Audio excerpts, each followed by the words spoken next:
Good morning! Welcome back po sa ating YouTube channel mga idol.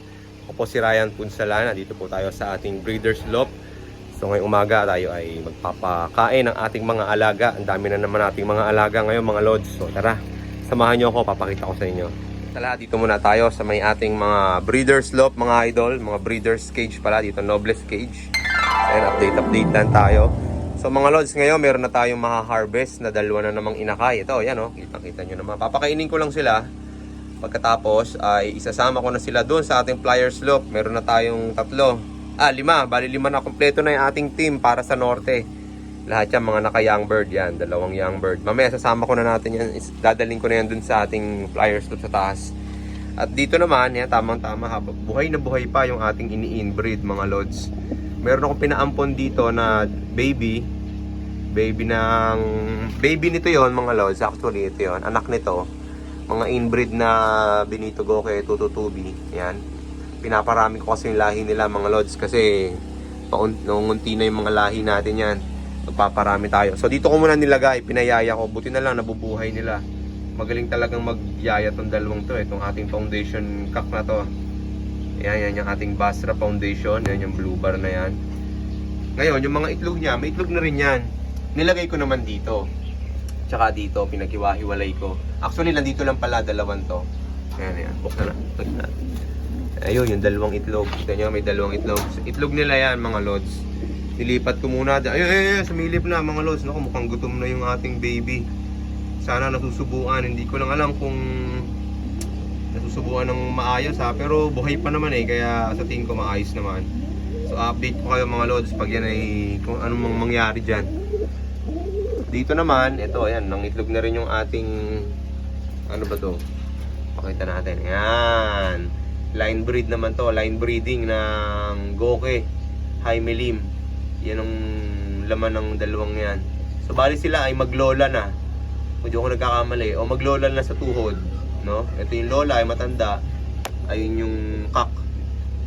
Diba? Ang ganda. Sana maganda mga ianak nito. Ilalaro ko po sa south, no? Ayan. Hop. Muna tayo magpakain. Ayan, ito yung mga Rhode Island Red ko mga idol. Dumami na, malalaki na rin sila, oh. O ayan, patukay natin. Ayan, pag dito kasi ako nagpatukay, inaagawan ng mga to Kaya ginagawa ko, binubukod ko sila dun sa loob. Ayun pa isa. Ito isa nating white Sussex. Ayun, parang nabulag nga yung mata niya dito Krup, krup. Pero okay naman siya, at least malusog na siya, no? Ito yung ating mga young birds, mga bago nating pasibol. So mamaya pupunta tayo dyan sa loob niyan. Pakita ko sa inyo. Papakainin ko lang itong mga manok ko.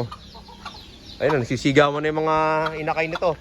Yung mga sisiw na to, nandun sa kabilang bakod. Doon sila may isa Papipisain ko muna doon. Pakakainin ko muna. Tsaka ito, pakakainin muna natin to mga lods.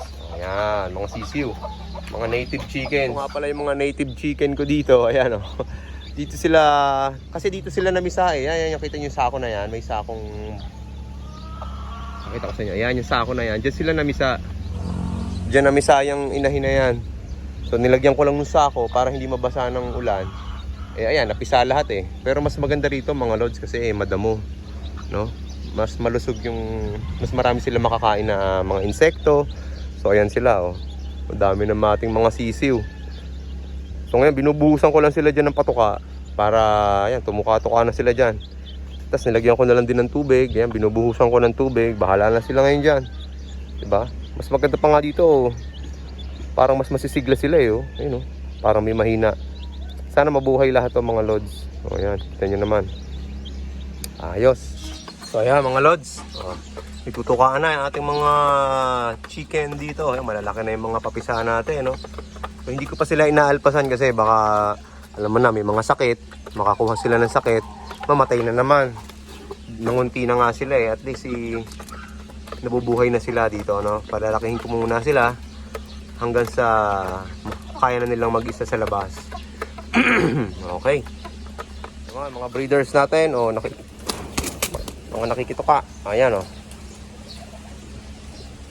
Hop. Ayan, ubos na. Tapos bibigyan pa natin sila ng pagkain doon mga lods para mas busog na busog yung ating mga breeders. Ayos. Ngayon naman, nandito tayo sa ating breeders cage mga idol. Ay, mga breeders natin, oh. So ito yung mga bago nating papisa. Ito nga yung anak ng ating Benito Goke na throwback. Ayan, mga pula. Nag-anak na rin siya ng pula. Ayan, ang pula. Ito naman checkered lang, eh, no? So ito yung first clutch nila. Medyo kamukha ng lolo, no? May puti sa ulo, mga 222B. Bali 75% ano na yan, 75% 222B.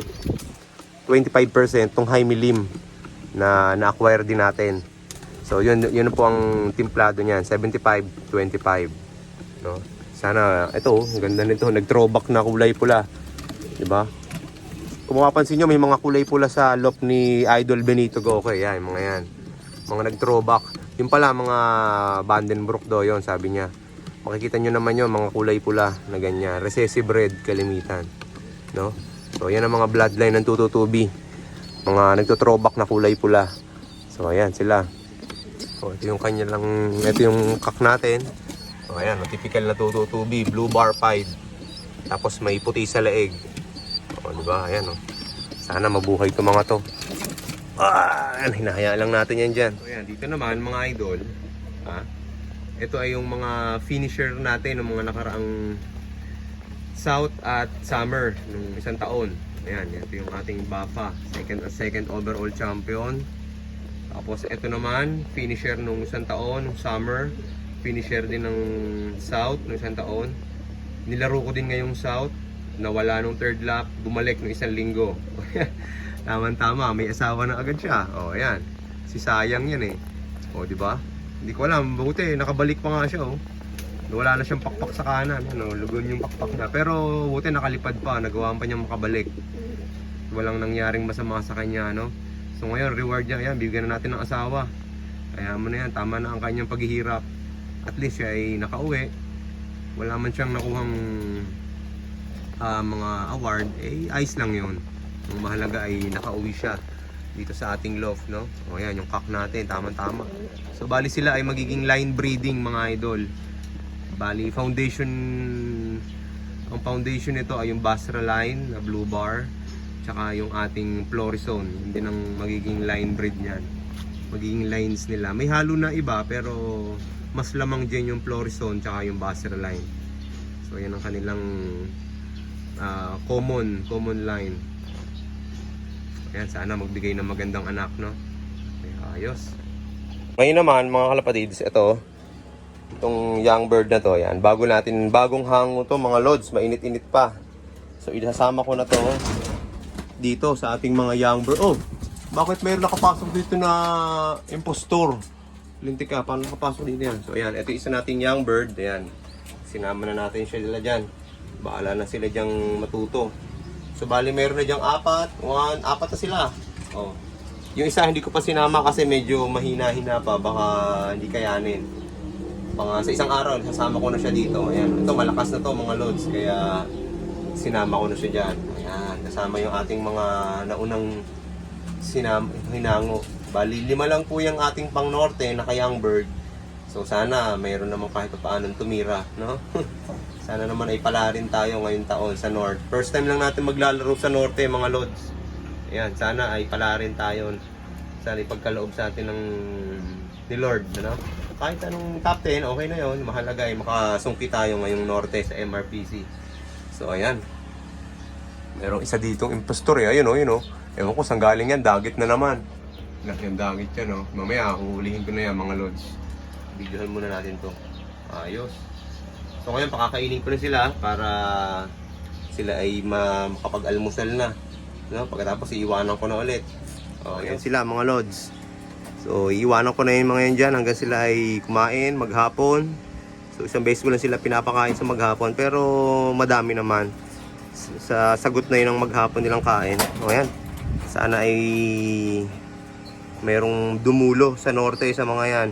Meron pa tayong isang hinihintay, nasa baba pa, medyo bata-bata pa, kaya baka sa isang araw ko na lang sila ilalagay dito, no? So abangan niyo yan, mga lods. Ayos.